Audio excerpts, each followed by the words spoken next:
পুজো মিটতে মিটতেই 2-2:30 বেজে গিয়েছিল।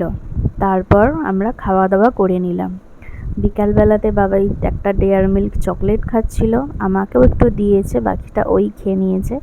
তারপর সন্ধ্যায় চলে গেলাম গোপু সোনার কাছে।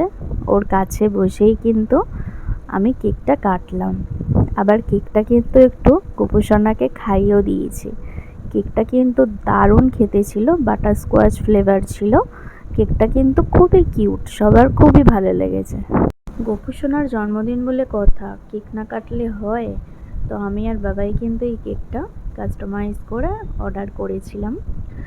তারপর দেখো সন্ধ্যা একটু রেডি হয়ে নিলাম, একটু বাজার করার ছিল, আমি আর বাবাই গিয়েছিলাম। বিস্কুট ফুরিয়ে গিয়েছিল, কেক ফুরিয়ে গিয়েছিল, সমস্ত কিছু আনলাম। আর আমার ঘরে কিন্তু একটা ছোট্ট দোকান মতো আছে, ঠিক আছে?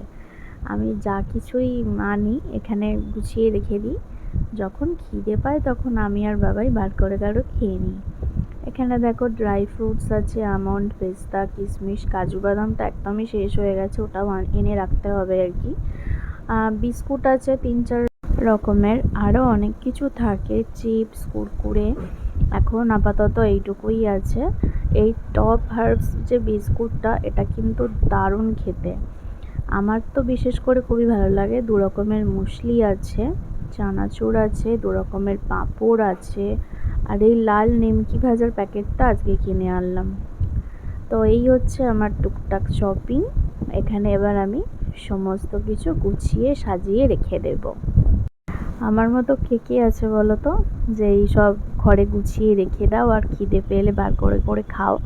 আমার কিন্তু এগুলো বেশ ভালো লাগে। বিয়ের পর থেকেই বাবাই আমার জন্য এগুলো এনে রাখে আর কি। আর এখন তো আমি ওর সাথে গিয়ে গিয়ে আনি আমার যেটা পছন্দ হয়।